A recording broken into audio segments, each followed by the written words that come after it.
Students of all ages are gearing up for the high school's production of The Music Man. We popped in during dress rehearsal to see how things were coming along. The Orion Arts Center hosted an opening reception for its popular Recreate Recycled art show. The theme was United in Patriotism. Representatives of the Orion Area Chamber of Commerce gathered for a ribbon-cutting ceremony to welcome a new condo complex in Orion Township. And the Down Syndrome Guild of Southeast Michigan hosted an unforgettable Easter party at the Knights of Columbus Hall in Lake Orion. Hello, I'm Melissa Kratt. And I'm Shane Stockwell. We'll have those stories and more on this edition of ONTV News.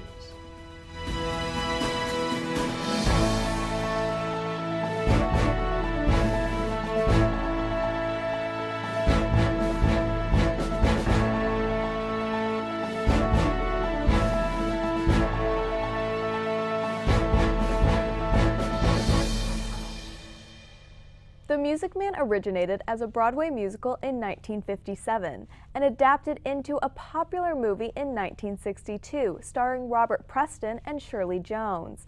Now 60 years since its Broadway debut, the students at Lake Orion High School are putting their own spin on the production. At the beginning of the school year, The Music Man was selected as the high school's spring musical production. Auditions took place in January to fill the enormous ensemble, including 20 children from Lake Orion's elementary schools and middle schools. Landing the starring roles of Harold Hill and Marion the Librarian are sophomores Tyler Tyson and Ginger Johnson. Oh, they're doing great. Both of our leads are young. They're sophomores, Ginger and Tyler both. And so, handling the music is one thing, but then incorporating the music and the dance it's really something else. I mean, I look at these kids and they're so far above where we were when we were, that age. It's really impressive. It's really tremendous to see just the growth from rehearsals, and especially in these last 3 nights. That's when, like I said, these last 3 dress rehearsals, I don't know how to explain it, and it drives us crazy every year because we want to see this start to come out earlier, but they do. They just take it up a whole nother level, and as soon as one kid steps up, the other kids rise to to their level, and it really brings the show together nicely. It's been crazy hectic. I'll sometimes wake up in the middle of the night and be like, oh, I missed my cue, but I'm just, I want it to be as amazing and good as possible. So I've been putting in a lot of hard work, and a lot of other people have been really pushing through the past few days. So it was kind of rough, but it's getting a lot better, and I'm really proud of all the work that we've all done. There's going to be a lot of fun musical numbers with the kids, and lots of people you probably know because the thespians are always out doing stuff, and they're a big part of the community. And I have a lot of ballads, so you can expect a lot of pretty ballads, and the pit is just great. They add so much, so it's just a really fun, uplifting experience. I've worked extensively with Mr. Thompson and Mr. Finn, and I think I've improved drastically since then, especially just singing-wise, and working with Marion on that. It's been quite the process. Harold is the kind of guy that you're going to see him and you're going to like him, even though you might not think he has some characteristics that you would want your children to have, but he just radiates this charismatic atmosphere, and I want to try and show that. The Music Man tells the story of conman Harold Hill, who makes promises to the residents of a small town in Iowa with no intention of following through. The musical features memorable numbers such as 76 trombones and Shapoopy.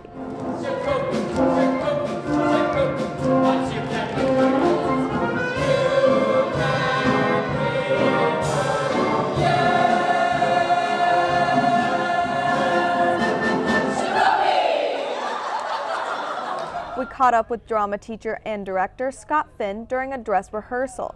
He told us that things are pretty hectic right now up until opening night, but he's hoping it will all come together when the curtain goes up. I mean, our goal for every show, as soon as the curtain opens, we want it to be as professional as possible. We want a great experience for the audience. We want our tech to be on, our scene changes to be smooth and efficient. I mean, a scene change or slow scene changes can really drag a show on and drag the energy out of the actors, because they get amped up and ready and they've got all this energy, and if little things slow the show down. So that's our goal, is to make sure the show is really unified from start to finish, and that all the transitions transitions are smooth and that we've got no drama backstage, people are communicating, and that's what we were just talking about today in pre-show, just being polite, being respectful of your actors and your fellow techies, all the way across the board from the time they walk in to start getting in costume to the curtain closes, because that transfers to the audience. When the kids are working well together, it's a more enjoyable experience for the audience because they can see it. The kids are just much more together from start to finish in the performance. Opening night is scheduled for Thursday, April 20th at 7 p.m. There are also 7 p.m. performances on Friday and Saturday. A 2 p.m. matinee is scheduled for Sunday, April 23rd. To make a reservation, send an email to loboxoffice@lok12.org with your name, phone number, date of performance, and number of tickets. The cost is $12 for adults, $10 for students and senior citizens. Lake Orion's population continues to grow as new developments pop up throughout the area. Recently, the business community came together to celebrate Lake Orion's newest residential development. On Thursday, April 13th, representatives of the Orion Area Chamber of Commerce gathered at Barrington Cove Condos to celebrate the grand opening of the complex with a ribbon-cutting ceremony. Real deal.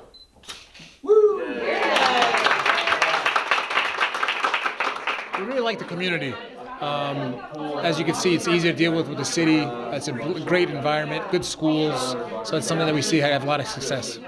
Located just off of M24 near the high school, these 12-unit condo fourplexes provide 1,400 to 1,500 square feet of space perfect for newlyweds and empty nesters. We have first floor master bedrooms, luxurious finishes, 9-foot ceilings in the basement, finished basements with full bathrooms, just really comfortable living. The same developers are currently working on the Ponds of Orion condo complex, located near Clarkson Road and Lapeer Road. For more information, visit remax.com. Throughout the year, the Orion Art Center hosts numerous art shows. Its most popular exhibit recently kicked off with an opening reception. On the evening of Thursday, April 13th, the Orion Art Center hosted a reception for its annual Recreate Recycled Art Show, sponsored by Waste Management. The Art Center received dozens of submissions from artists of all ages. The theme of this year's event was United in Patriotism, and each artwork had to incorporate recycled materials and found objects. Oh, it was absolutely fabulous. We started out really slow because it was planned during the spring break and different tests at school. So the participation started out really slow, but then it really ramped up at the end, and some of the work that we got in, it was so exciting. I think everyone was really thrilled to see how energetic some of the pieces were and how creative the artists were that carried out the patriotic theme. We wanted the theme to somehow represent United in Patriotism, and there are some fabulous pieces here that speak to the red, white, and blue and Americana. But then it's also use of materials. Then we have a lot of other pieces that are traditional patriotism, red, white, and blue themed, Americana, as I said. So the materials really vary, and when people see the art, they'll see that the use of materials vary, from our Cub Scouts to our student in the middle school that created her with just paper and boxes, and the youth art is fabulous. It's worth the visit for the youth art alone. Now in its 9th year, the Recreate Recycled Art Show has grown to become the Art Center's most popular exhibit. Local artist Steve Leach was asked to be a judge, and awards were handed out in several categories, including Best Use of Materials for Youth, Teens, and Adults, and Best of Theme. Cindy Makovich of Lake Orion submitted a piece for the first time. She took the blue ribbon for Best Use of Materials in the Adult Division for her horse made of rusty metal and car parts. I thought it was like an honorable mention or something nice like that, because I knew they didn't announce the winners, so I was really flattered that I made the top tier. I've come to the show before, and I wanted to do something to be part of it, and then I was just inspired by the pieces of rust I was finding. The one I found I thought was going to be the horse's cheek, and it was too big and became his belly, and the rest grew from there. Local artist Mike Hendricks is no stranger to the Recycled Art Show, having submitted pieces in the past. His stunning portrait of the Statue of Liberty took first place honors for Best of Theme. You know, it's so much fun to do because I can take everything out of my kitchen drawer, out of the garage, and just put a lot of different things into it. It's, even though I do other fine art and portraits, I think this is my favorite because you can just be really creative with it. Yeah. Describe the materials that made this piece. Yeah. Well, first of all, I painted the picture, and then I came back and I just covered it with a lot of things. As you can see, there's different materials on it. I've even got BBs, there's buttons, there's all kinds of little things that go onto it. And this is just a lot of fun for me. I think that we have to start thinking in the long term of how do we reuse things. Instead of tearing a building down, we need to repair it. Instead of throwing things out, we need to make new things out of them. I think that that's a message that you find in a lot of countries all over the world, and America's finally catching on, but we need to catch up. The exhibit will be on display through Friday, May 26th. Hours are Wednesday through Friday, noon to 6 p.m., and Saturday, noon to 3 p.m. In the meantime, the Art Center is currently accepting submissions for its annual Portraits and Pottery Show, scheduled to kick off with an opening reception on Thursday, June 8th. For more information, call 248-693-4986 or visit orionartcenter.org. The mission of the Down Syndrome Guild of Southeast Michigan is to provide advocacy, resources, and support to families of children with Down syndrome. Recently, the Guild hosted a fun event that brought together area families on a beautiful spring afternoon.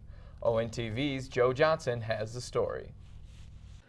On Saturday, April 8th, approximately 100 people gathered at the Knights of Columbus Hall in Lake Orion for the 10th annual Easter Extravaganza, hosted by the Down Syndrome Guild of Southeast Michigan. Participants enjoyed lunch, arts and crafts, games, and music courtesy of Dazzle Do Time. Well, today it's about meeting other families walking that similar path of Down syndrome and what that journey looks like. We have young families, older families, children who might not have an opportunity to do an Easter egg hunt in their local community. So it's nice to have an integrated group of families meeting here today. Families get a little bit of a break, a little bit of a respite. We have a lot of volunteers to help serve the food, carry the food to the table, help the kids go outside and do an Easter egg hunt. And mostly it's in a safe community environment. Each child was given a basket before heading outside to take part in an Easter egg hunt. The kids were divided into 2 age groups and enjoyed a perfect spring day as they collected plastic eggs filled with goodies.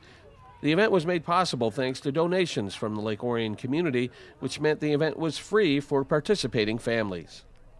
I have to say that Lake Orion is one of the most generous communities. The Down Syndrome Guild has about 10 community groups. Lake Orion is one of those, and they donate the Easter eggs. They may give us baskets of candy. They may give us monetary donations that allow us to go and buy the items that we didn't get donated that we still need to feed people. That lunch was served here. The food was all donated. So they had salads, they had hot dogs, they had lots of yummy donuts and beautiful cupcakes from Sam's Club. So it looks like about a $500 day usually between all the activities and food that go on, and that's donated here in Lake Orion, and we're so thankful to that community for supporting the Down Syndrome Guild families. The Down Syndrome Guild hosts many fundraisers throughout the year and are already looking ahead to one of their biggest. The 13th annual Step Up for Down Syndrome Walk is scheduled to take place on Saturday, September 23rd at the Detroit Zoo. For more information, you can call the Royal Oak office at 248-556-5341 or visit dsgsemi.org. In Lake Orion, this is Joe Johnson reporting for ONTV News. Thanks, Joe. 12 communities have joined together to form the North Oakland Household Hazardous Waste Consortium, or NOHAZ, to provide residents with a safe and reliable way to dispose of toxic chemicals and keep them out of the environment. Recently, the first NOHAZ event of the year was held at Oxford Middle School, and the turnout was tremendous. On Saturday, April 15th, members of 12 participating communities were able to unload electronics, paint, pesticides, cleaners, and other toxic chemicals in a safe way. Representatives of Environmental Recycling Group were on hand to collect, sort, and package these items to make sure they're properly disposed of. What we're doing today is taking in recyclable materials, trying to get hazardous materials as well, pesticides, herbicides, aerosol cans, paint waste out of people's garages and their basements, and taking care of them in an eco-friendly manner instead of getting them in the landfill. It's estimated that almost 1,000 vehicles pass through the site between 8 a.m. and 2 p.m. Several more events are scheduled to take place throughout the year. The next No-Haz event will be held on the campus of Oakland University on June 24th. Orion Township will host an event at the Wildwood Amphitheater in October. You're encouraged to participate in these events to keep these hazardous materials from contaminating the environment. Obviously, everybody wants to keep stuff out of the landfills. Landfills are going to be around for a lot longer than me and you are going to be around. Our kids and grandkids are going to be there, and we don't want it to be hazardous. So, instead of, if you don't bring your stuff here, it either sits at your house or your basement, or else you try to hide it and throw it in with the trash when the trash guy comes. And basically what they do is they don't sort through it, obviously, and they take it to the landfill and it gets dumped. So now you got whether they're fluorescent bulbs or mercury bulbs leaching into the landfill, as well as paint or herbicide and pesticides. That stuff doesn't go around, doesn't just disappear on its own without it being treated. So if we don't do something like this and we don't keep getting it up and keeping it bigger, it's going to be our kids and stuff are the ones that are going to have to suffer for it. If you have any questions, feel free to call 248-858-5656 or visit nohaz.com to see an extensive list of what materials are accepted and to see upcoming collection dates. On Tuesday, April 11th, the Orion Township Public Library hosted their Patron Appreciation Night and had a ribbon-cutting ceremony to show off their new renovations to the public. Karen Knox, the Orion Township Library Director, was pleased to welcome the Lake Orion community to snacks and refreshments while getting a look at the improved reading room and new additions around the library. The event offered some great raffle prizes for the patrons and live music played by local students.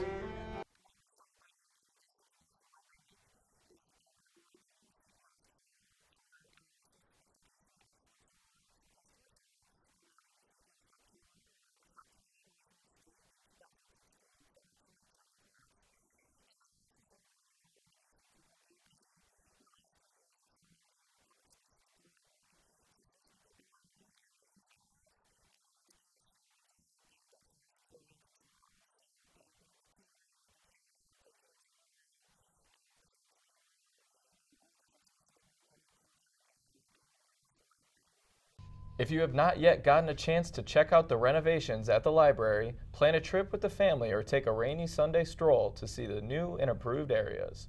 For more information regarding Orion Township Public Library events, visit their website at orionlibrary.org or give them a call at 248-693-3000. That's all we have for this edition of ONTV News. I'm Melissa Kratt. And I'm Shane Stockwell. Thanks for watching and have a good night.